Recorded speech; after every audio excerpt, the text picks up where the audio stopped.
You look at this picture and you go, not a bad looking peacock. But the question is, why didn't you look where all the bunnies were? They're back here eating all this dead vegetation. We're trying to get it into this piece. So what we did, all these goats were in this area. The man's a cattleman. We also did a pond for him. We did a duck flyway. And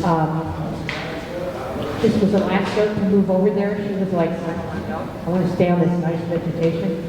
But we moved them all into this old brush, and their next paddock is going to be back behind this fence into this old dead vegetation. So what we're doing is we're kind of moving them through, trying to enhance the vegetation. And once we go through here for about 2 weeks, we're going to watch the body condition score on these goats, and then we'll start moving them out. If they are losing body weight, we'll move them to a different area. So when you think about, you guys think you're just raising goats, right? You're not. What you're doing is you're looking at soils, you're looking at plant ecology, we're looking at water, we've got forestry, economics, and you'll notice I put the animals down at the bottom, because what we have to do is we have to work through all of these processes, because we're trying to keep persistence over generations. And that's just not generations in goats. We're talking about generations in land. Because now we're talking about being land enhancement managers.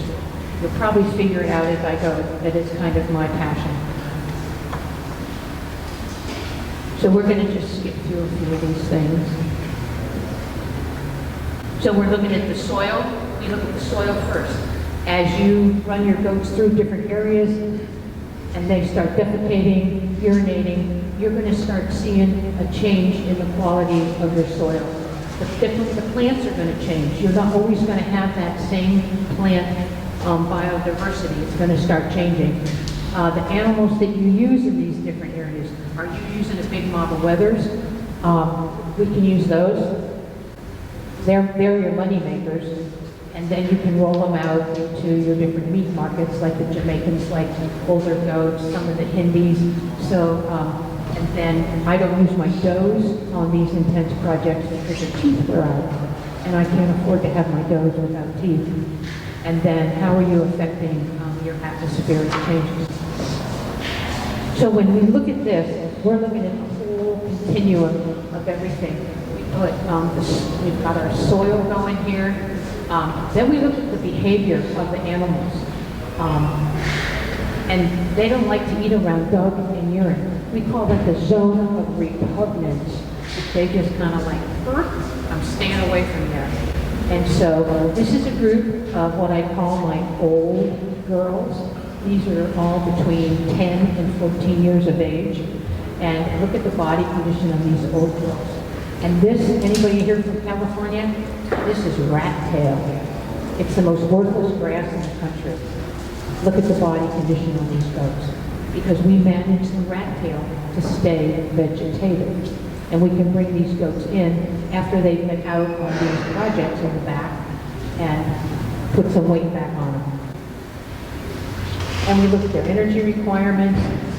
So we're looking at a lot of different things when we look at what we have, how we can use the goats to enhance it and make it better. So what we're looking at is the whole project that we're working on. And we're not just working down here on the livestock and forage. We're working the whole part. How many of you have a business plan? How many have a business plan? Nobody has a business plan? I saw a couple of hands come up over here. You gotta have a plan. If you don't have a plan, how do you know where you are? And how do you know to get where you want to go? How do you know you really want to get to where you want to go? So we're looking at some different phases as we go through here. I work with some folks that have one pasture. No. You got to rescue vegetation, and you don't want the goats to keep coming back, especially if you have a forestry area. If you can go through the forest once,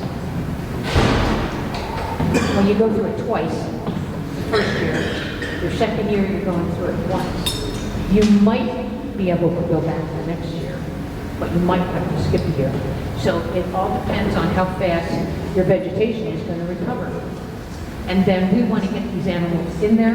We want to get them as fast as we can, and then we want to get them out. So, and then how many are we going to do at a time? I've done 5 acres with over 700 goats. Get them in, clear your vegetation, get them out. And believe me, it is a lot of work. We also do a lot with the stocking rate. This is, sorry, these are sheep. But I do a lot of work with sheep farmers too. You want to be able to be ready with the carrying capacity, like how many animals can your ranch or farm actually handle. And that is based on your data that you have collected for a long time. How many of you keep records on the pastures you have? How many animals went in there? How long were they in there? What did you do your veg site analysis? Are you saying yes? We're just starting. We're trying to figure all this out. Call me. So when we look at how are we going to manage this, goats only like about, my goats, if you put them in a grass pasture, they're looking at you like, I don't think so. They want to get into the brush. They're looking for brush. Right now they're in goldenrod, lamb's quarters, ironweed, sumac, and I can't remember all the other trash that's down there. And I bought this 20 acres because it was trash. And it was inexpensive. And now the rancher's boned that he sold it. So how many of you do cattle and sheep along with your goats? Okay. So this is what you're looking for. You're looking for a lot of browse for the goats. They kind of cross over into some fork for the sheep. And then you get mostly cattle that, really want to eat grass. So the thing to do is find a rancher or farmer that has a lot of brush that they're really bummed out with, volunteer to help them for a certain price. Don't ever do anything for free. Never. Because it takes you a lot of time to do the fencing. You've got to haul water. You've got to put up the fence. And then you got to haul the animals there. And then you got to check on them twice a day. It's not cheap and it's not free. And what is Forbes? Pardon? Forbes. Oh, Forbes? That's, well, this happens to be buttercups. You got buttercups, you've got ironweed, you've got giant ragweed. Most people will call Forbes weeds.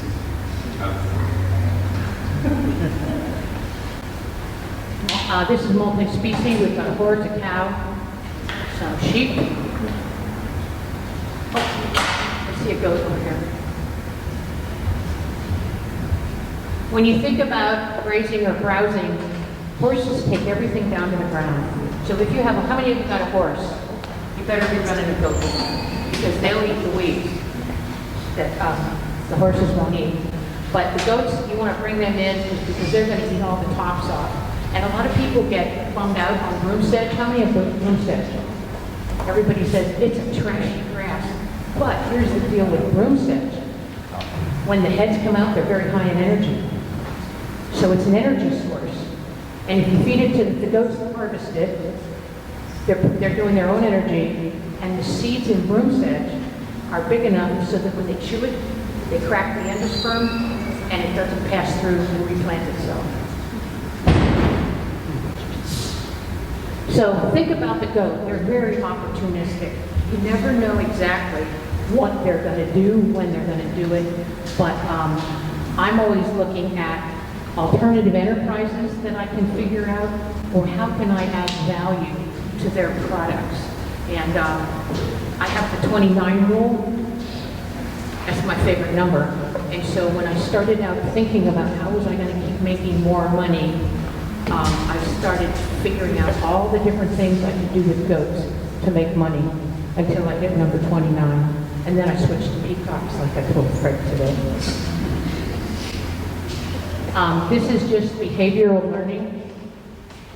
These are forbs. Whoever asked me about the forbs, here's a whole pile of forbs. And what they're doing is there's little kids in here, you can't really see them good. These are their mums. And here's the little kid. I have a saying, monkey see, monkey do. Here's the mom teaching this little kid how to eat, I can't remember the name of this one. But their moms will teach them how to eat the different plants. Look at this little kid. He's like, and I gotta eat this? And here they are eating buckbush. The mums are back here. They're eating something higher. They're eating some leaves off the trees. And then there's these little kids down here. They're just nibbling on this buckbush. If you came to my farm, you'd think it was the most trashiest place you ever saw, because I encourage all this different vegetation. I don't have grass. I don't need it. Here's another little kid. Look at the intensity of this little face, looking at this vegetation while he's eating buckbush. These are thistles. Look at this face. She's eating this is what's called yellow star thistle. It's the native flower of California. We cleared hundreds of acres of this because the goats will eat these stony heads. They love them. They'll stand there and they'll open them around and around, and then they swallow them. Here we've got we've got a doe, and we've got all these little kids along a river, because what we're doing is we're working on the stream banks. So now we're going to get into stuff that is their ideas, their entrepreneurial ideas. So my goats were hired to take straight-sided stream banks and bring them down to really soft, and we're going to look at this a little later on. I also work for a rancher, and he said, you know what, please don't eat my grass. I said, why would I? Once again, facilitation. Put the goats where they are going to do the best. We're going to look at growth rates of plants. Here's some of the vegetation. Draw a chart and put your months out there, and then decide when they're going to eat these different plants, and then you can put them out there. Right now, I'm on ironweed because it's going to really peak in March, but we're starting to see a peak over here. And the goldenrod, that's really coming on. So you just kind of have to mix and match where your goats are going to go, and we also need to know what part of the plant are they going to eat. Are they just going to strip the leaves? Are they going to strip the head? Do they take the head off before it flowers, or do they take the head off as it flowers? And then you have to think about, okay, forbs and brush bring up all different kinds of mineral elements out of the soil because they're deep, their roots are so deep. So, you know, I balance minerals for myself and other people, but when you start looking at the different vegetation, you have to take those plants, take the leaves, the stems, the roots, I send them in, I get all the data back, and so I know if I have to add more copper to my mineral, do I have too much selenium? How am I going to balance that out by adding a different element in there? So it gets kind of doing a mix and match when you start looking at the utilization of different vegetation. So we do chemical composition of all these different plants, and everybody says, yeah, how many of you got kudzu? Why aren't you eating it? Look at the crude protein value. It's 23.7%. You're eating it? Oh yeah. I actually like kudzu, and I was in southern Tennessee, in Chattanooga. We were working on a river, and I told the audience, I really like kudzu, and they were like, oh, please, everybody. But when after we got all the pieces of this river where everybody wanted to kayak eaten, they decided that the goats were pretty okay. So there's a lot of value in what people call weeds and brush. Then we take the different plants, because some of them are toxic, and we look at the species that we have, and we get to some of the broom plants. These are in the Senecio family. And here, we can't use it when it's flowering because it will cause pregnant goats to abort. So why is that? Because remember I told you, you have to know if you can use them when they're just starting to head or head out. What happens with this specific plant is as it's starting to grow and head out, there's a lot of estrogen in it. Okay? Goats need progesterone to maintain pregnancy. Now you put them in an area where it's all estrogen. Guess what we have happen? That's why we always look at weathers when we have to go into some of the different areas.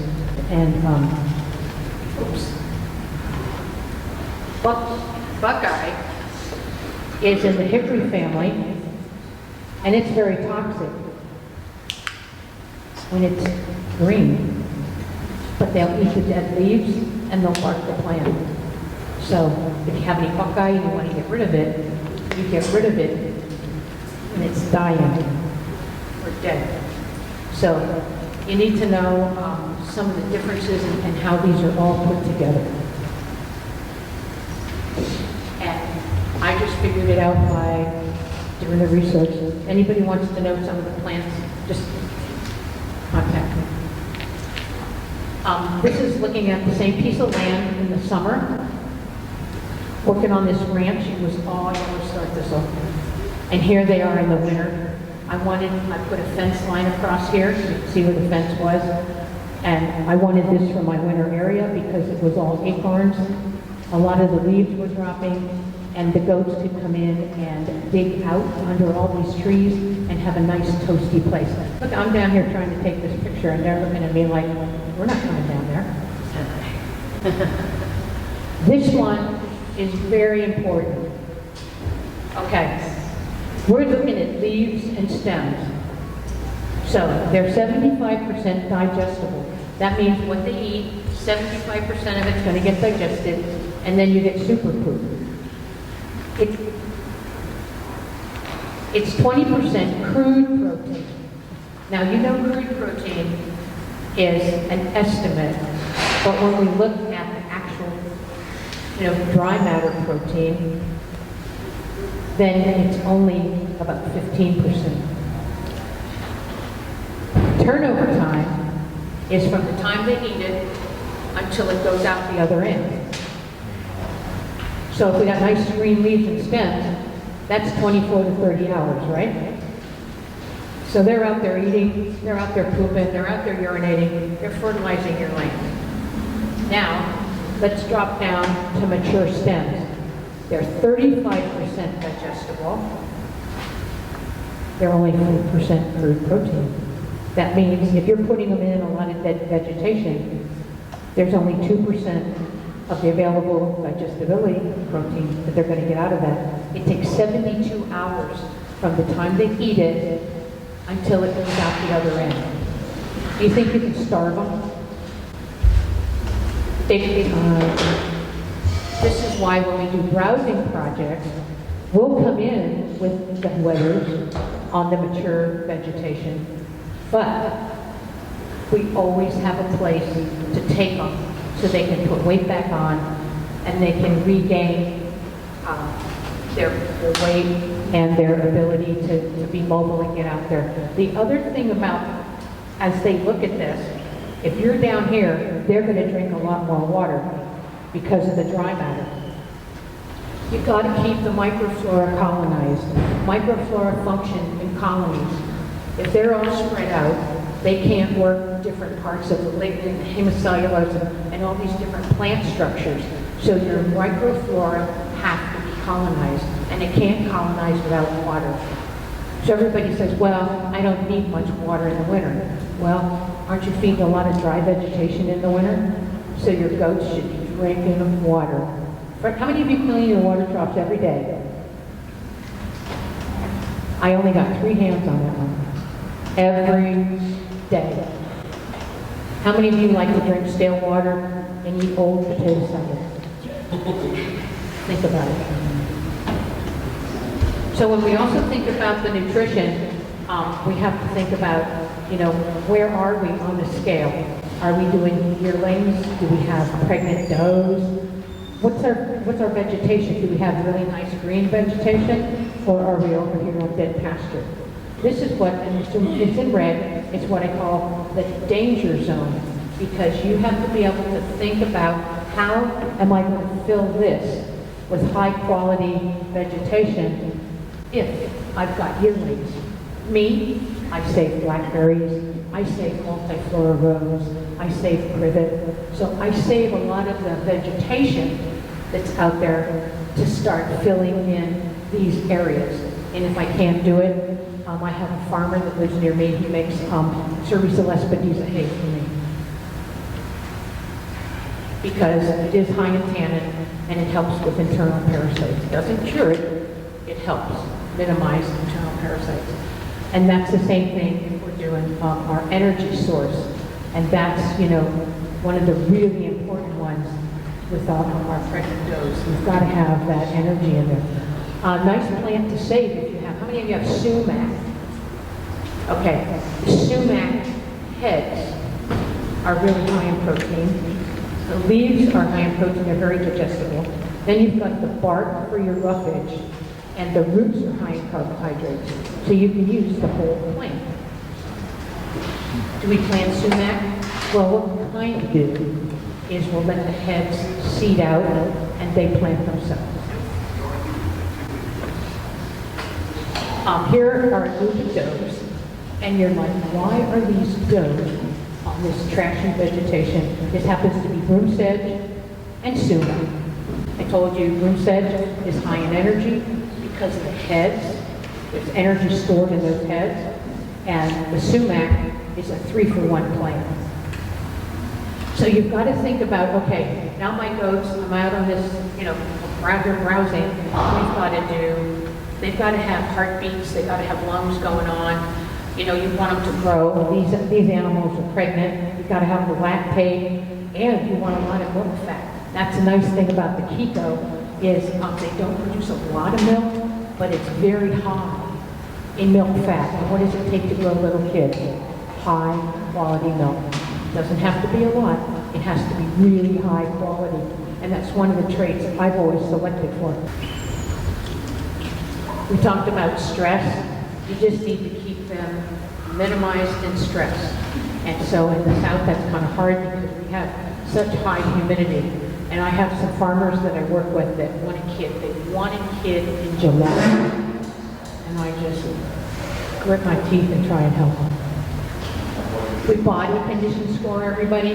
When you're out on a project or you're out in the field, you don't have a scale. So you're going to do body condition scoring. You're going to look at, how does this goat's got her neck shoved into her shoulder blades. You can see the spine of the scapula here. This goat's on her way down. And then you can see all her ribs. She kind of looks a little on the pathetic side. But that was a problem that, came out of a kill. And then this one, she's a little chubby. And you got to be real careful. Sometimes it's hard to get these guys, when they get over fat like this, they can, they don't get pregnant as fast. And we want all of our goats to get pregnant the first cycle, which is 17 to 21 days. And then we have some on the second cycle. You're going to have a few days rest in there, and then the rest are going to cycle. But I like 85% of my goats to be in heat on the first cycle. So you keep a buck all year, he better work. And then they also will put too much fat around the udder. They've got a lot of mental fat. And we slaughtered a goat one time on a neighbor's farm that had 27 pounds of internal fat. Okay, if you have a scale, you can weigh these guys. Here we're doing Famancha. How many of you Famancha your goats?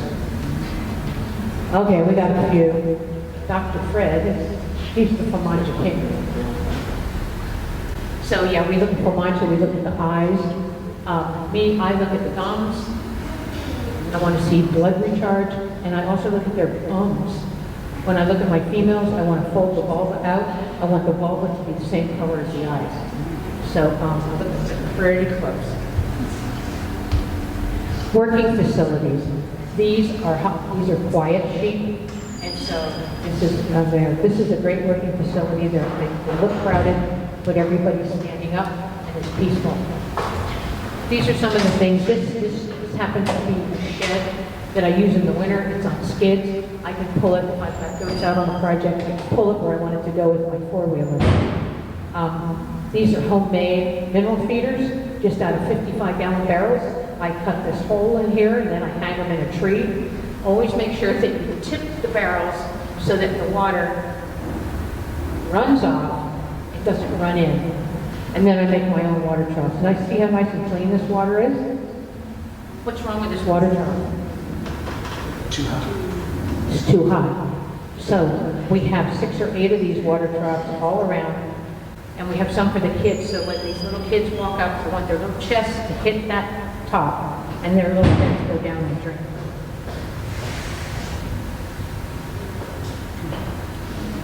This is one of my, I'm into electric fence, I'm telling you. You can see here we've had goats on one side, we've got vegetation going on the other.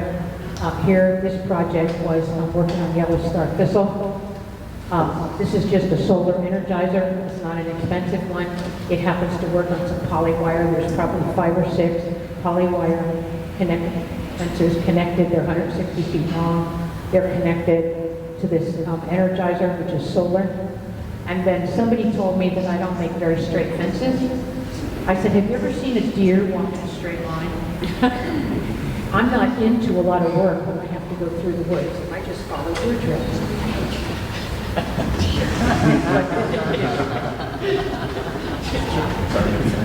I'm sorry. I just don't do work well. But I'm really a nice person. And then we just have 3-strand portable polywire fence. Somebody told me you just can't fence a lava field. And this is where I started really thinking about how can you be creative and innovative and then show somebody, you said, I couldn't do this. So this is an 1846 lava flow. My goal was to eat this vegetation and keep these big trees because they prevented the salt water and everything coming in off the ocean, but we could eat all of this vegetation. And it's like, hey man, we got this little bit of grass here, so we have to figure out how to eat this, poof, all through here, and get more grass going. But how are you going to fence when you can't put the posts in the ground? You put the rocks around the post. I mean, how hard was that to figure out? And so this whole piece is all fenced by just putting the rocks, the lava rock, around the post. So if you're on hard soil, I have a Makita drill, and it has a cement bit on it. I had my neighbor weld another piece on the end, because remember, I don't like to work. And so I can stand here and I can go, hit reverse, and then I can stick my post in that little hole. So it helps on your back. So what we're going to do is edge. It's called edging. So here we are. Remember I told you I wanted to eat this vegetation and it was in the back? Here is my line of trees. So what I'm doing now is I'm eating this vegetation and I'm fencing this area so that they can poop and I can get grass to grow. So now I'm figuring out where am I going to get seed from because I don't have enough money to buy seed. So I talked to my neighbor, it's about a mile away. He's got all this old vegetation. I said, can I come and eat that for a couple of days? Because remember, it only takes 24 to 32 hours for it to pass through. So I can stay on his field for 2 days, and I can come back, and I can poop out grass seed. Because the kikuyu grass seed has a tiny, tiny endosperm, and it floats on the top strata of the room. So if you want to do something like this, you need to know the different types of endosperm that the seeds have. And you can do what I call poop pots. I just take some pots that have soil in them. I take some poop, put it in there, water it, put my cellophane on top, stick it in the window and see what grows.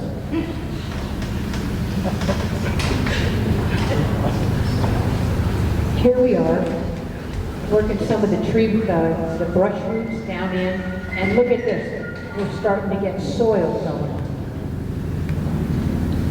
And here we are. We've got a lot of the old vegetation that we're trying to bust up. So I couldn't get this busted down fast enough. So to the man who I was stealing his seeds by putting my goats over there for 2 days, I said, if I fenced your cows in and used them for 1 day, would you let me? He said, that'd be nice to have a day off. So I fenced all his 500 some cows, fenced this in, they busted all this down, and we've got this nice soil. And if you look down here, there's grass. Water tank has a whole water. So that's how we create soil. There isn't anything you can't do with a goat, especially all these kikos. And here's where we started with trying to, build some fence across lava fields. And then here's where we ended, starting with our nice green vegetation, soil. How many years do you think it took to do this? 3. Try 10. Takes 10 years. Do you know how long it takes to destroy what you've done? With a cattleman coming in that doesn't know what they're doing? 1 or less. Yeah. Here's another project. Goats like to climb on rocks. So you can see the nice poop here. We've got some grass growing on these rocks. It gets really going over here. Managing it. Here we've got this rock. This is the same rock. We've got it all covered up in grass. And we've got, look at this nice pasture. So what do you think I did with that? I put my meat wethers out there. Look at this vegetation. Do you think they were happy? Here they are, like, are we getting out of here soon? So these are all little meat wethers that are going to a Filipino market at 65 pounds. And I made them eat the grass. They weren't happy. This is called oak parking. You can do this in any type of woody area. And so this is using the does to start because they're eating mostly the leaves. So this is an area where we're doing a lot of fire. It's a big fire-prone area. And so we're trying to look at how do we minimize the fuel load. When you think about this, look what's going to burn. Fire's going to come through here and it's going to go poof. But you can do this whether you've got fire or not. And then here they are in the other woods. See how this is now opened up? They're in here working, bucks out here for breeding. And so if they start barking too much, that means stripping the vegetation off these branches, then I pull them out and I put wethers in here because I don't want teeth there. This is an Oak Woodlands Park, and you can see my browse line here. This used to be total brush. So if any of you have neighbors, and you can convince them to let you into their area, there's a lot you can do for them. I have neighbors out here that looked over the fence and said, when are you coming to my place? And I was like, this was on a 40-acre piece, and by the time I left this area, I had 1,500 acres that was not mine. My neighbors were really upset when I left, because we turned all of this into a really nice area. Now, all these does are getting ready to kid. You know how easy it's going to be to just walk out there with your guard dogs and look for little kids? Piece of cake. And the border collie's going to be out there. He's going to be checking the little ravines, and he's going to be sitting there going, oh, he's telling you, hey, you better get over here. This is finishing a bunch of wethers. This was for a Hispanic and a Greek market. The Greeks like the goats at 45 pounds. The Hispanics want them between 65 and 70. So here's some vegetation, same area in the forest.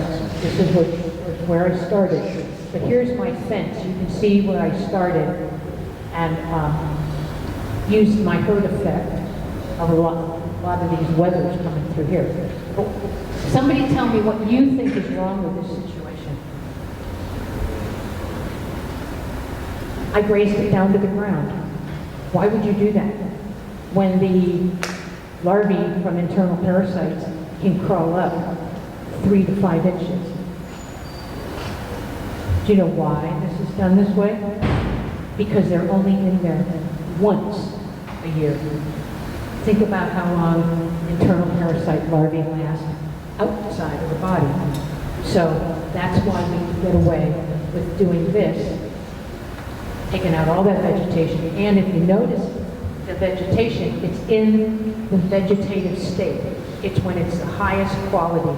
It's that 20% crude protein, 75% digestibility. So here's the fence again. We've taken all that vegetation out. Here's the rancher behind this project with another 200 acres that we went to. And here it is after a little bit of rain, coming back. So if you really sit and look at your records and analyze what you have going on, you can make some of these decisions on how you can be creative in the utilization of goats. That's all I'm talking about, is how can I make money doing other things that are going to put, an income into my bank. This is a neighbor that makes hay. So I really wanted this side. So I had to go on this side first. So what I talked him into over here was, let us come in and eat the weeds out of your hay. Let us eat the dandelions, the young thistles coming up. Thistles are biennial. They'll eat the center out of the thistles, and then the thistles die. So I talked him into letting me come in there, and he ended up making more money off of his hayfield than, because horse people don't like weeds in their hay. So they pay more for hay. So I helped him get more money because the goats early in the spring ate the weeds. I got another 35 acres. So you just keep putting all these things together. It gets the goats off your own farm so that you have an opportunity to rest your own plants and of your soil. And so when it was all done, I got this. And here it is after I had the goats in here. And then this was going to be his second cut of hay. This is hope that was done by Jean-Marie Lugenbuhl. It happens to be in Waynesville, North Carolina. Anybody know where that's at? Anybody from Waynesville? Nobody here? Okay. This is his before his project. A lot of multiflora rows and other vegetation. And here his project is after. And then here was another project that he did in North Carolina. And you can't even see that there's a farm down there. And his goats. You can just barely see a little building there. So, this is work that was done here in this state. This is one of my favorite projects. If you go on to old farms, they have a lot of hedgerows. And the hedgerows are full of all kinds of crap, including wire, old stills, if you know what you're looking for. Anyway, what you do is you take these areas and you fence them off. So this gentleman over here didn't want goats on his land. Okay, but can I please put my fence there? Okay, so put a fence, you can see all the way down through here. And this is in Tennessee. And so look at all this vegetation. I also have vertical vegetation. I don't just have horizontal vegetation. I've got vertical vegetation now. So I bring in the goats. And here's what was left. You didn't even know there was a field on the other side, did you? 3-strand portable polywire. This took about 5 days to do, and by that time, I had a couple other hedgerows to do. Here's some plants that people think are weeds. Burdock. They love burdock. They'll eat the leaves. They don't like to eat the sticky stuff, like the Velcro, the burrs that stick to you. Here's ragweed. I planted this ragweed, but don't tell anybody, okay? My neighbors grow tobacco, so I asked them if I could fence out their tobacco and eat some of the weeds, and they said, yeah, you're nuts enough to do that. So I did. I fenced out the tobacco. I put my girls over there. They ate a lot of the ragweed. They ate some of the privet, so I brought them home, put them in a field where I needed some more weedy vegetation, and I grow giant ragweed. Spiny amaranth. This is a very high quality plant. This is one of the plants you have to be real careful with, though. If you have a frost, you have to wait 2 weeks to get back on because of the prussic acid is very toxic. Or if you've gone through a drought and then the amaranth starts to regrow, you have to wait another 2 weeks for the prussic acid to go.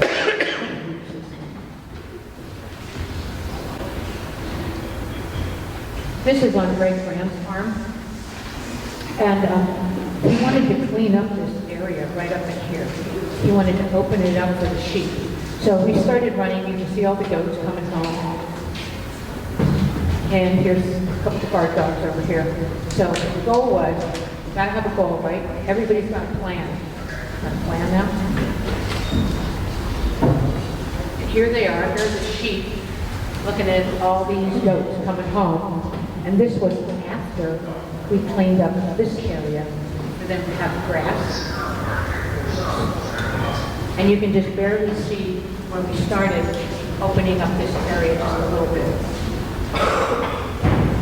It was all kind of dead up in here. And then we started opening it up there with the goats for the sheep. Introducing sheep and goats. It's very interesting. You know, you have this invisible line here, but don't laugh. When I lived in Hawaii, I managed an elk herd, big elk herd. And they had a lot of trouble with their elk before I got there, a lot of broken bones, because their bones are very brittle, and we had to figure out how to get higher calcium supplements into the elk. Elk aren't really friendly, and so I took some goats and some little kids to play with the little elk. The little elk didn't know they were elk. They thought they were little kids.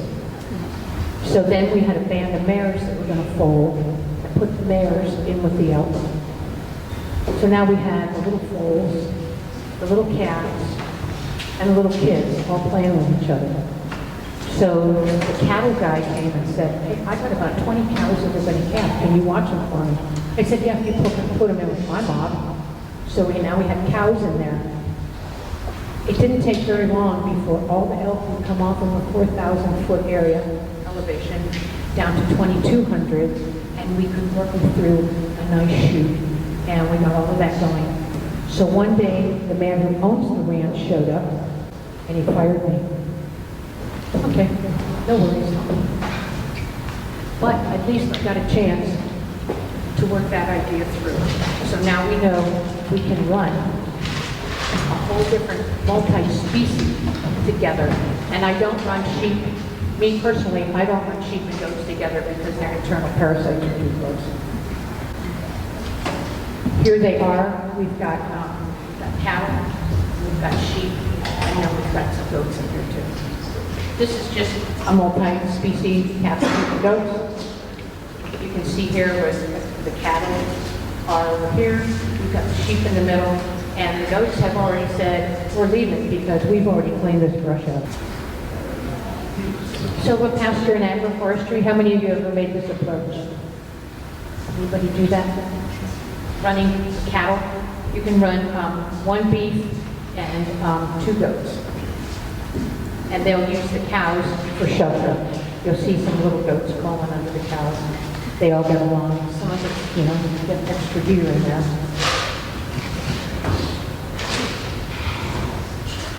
This is an interesting one. Dog fennel. It stinks and it grows in these are Christmas trees that are for sale. And this man was out there cutting all this fennel out. And I said, why don't you let me bring my little wethers over there? And he said, all right, bring them in. So fence out his Christmas trees, I promised him. They won't touch your Christmas trees. And then one day I took my pack goat over there that, I've got pack saddles for, and I put my posts and my fencing in it. And he's looking at my pack goat. He said, you don't have a four-wheeler? I said, nah, I can't get my four-wheeler through your trees. So I'm using my pack goat. And then I said to him, I got a little buggy for this goat. Why don't we put my old skis on it? We can hook him up to it. You can make a campfire, have hot chocolate and marshmallows, and you can have families come out and cut Christmas trees, and you can be Santa Claus. He was very excited about making more money. So you can use them. There's all different ways you can use goats. This is for fire. You can see our initial project and then how we come through with the goats to minimize fire in these areas.